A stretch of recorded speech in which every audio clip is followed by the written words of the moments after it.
Here's what you need to do. You've got to first shave your head. You dress all in black.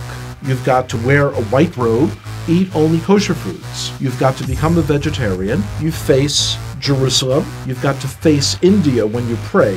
You pray only in Hebrew, and you grow a nice big beard. And if you do all of those outward cultural things, you'll discover the God of the universe.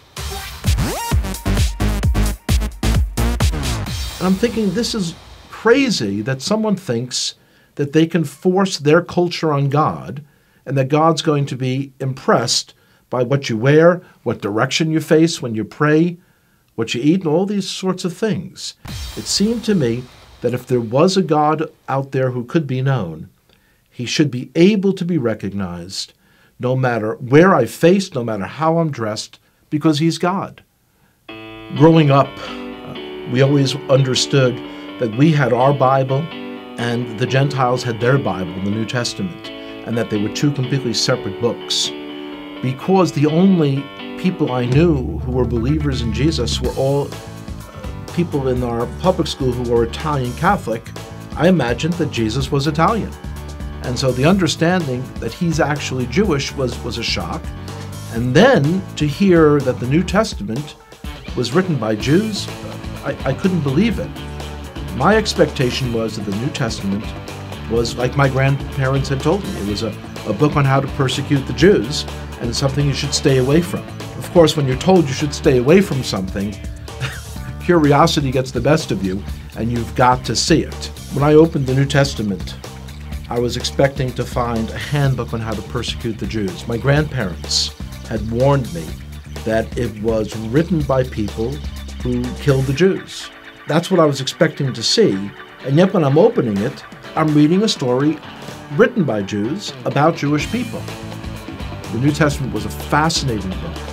And so as I opened this book in the library, I kind of looked around, made sure that none of my friends had seen me taking a Christian Bible off the shelf. And I opened it, here's the first sentence. It says, "This is the genealogy of Jesus the Messiah, the son of David, the son of Abraham." So 3 people are mentioned, and they're all Jewish. I was very shocked.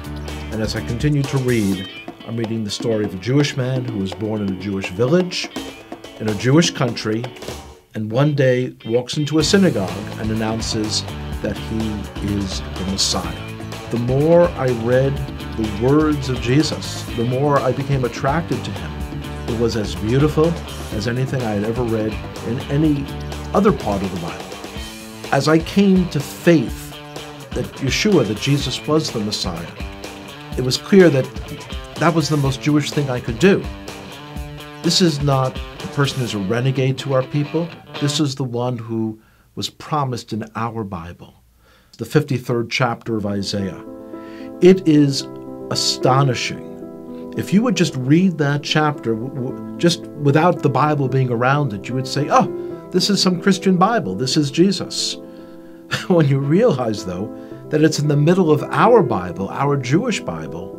When I first came to faith, I dared not tell my father, because this is a time period in the 1970s when there were lots of gurus and cults. And he was very concerned about me getting involved in some crazy sect and going off someplace.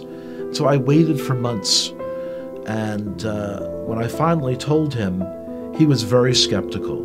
On his own then, he started to read about Jesus as well. About 1.5 years later, I told him that the fellow who wrote one of the books that he had read, that this fellow was giving a lecture in the city of New York. And he agreed to come out to hear that person. And one of the most amazing moments of my life was the speaker said, "Would everyone here who is a Jewish believer in Jesus, would you raise your hand?" And I raised my hand. My father also raised his hand. And I looked over and I said, "Pop," he didn't say would all the Jews raise their hand. He said, would all the Jewish believers in Jesus raise their hand? And my father looked over and he said, yes, I heard what he said. The decision to come to faith in Jesus as the Messiah was not something that was a momentary lark. It wasn't something that was a passing fad. And I could see changes in myself that I knew were not from within myself. I had kind of tapped in to a truth for our Jewish people that was very powerful.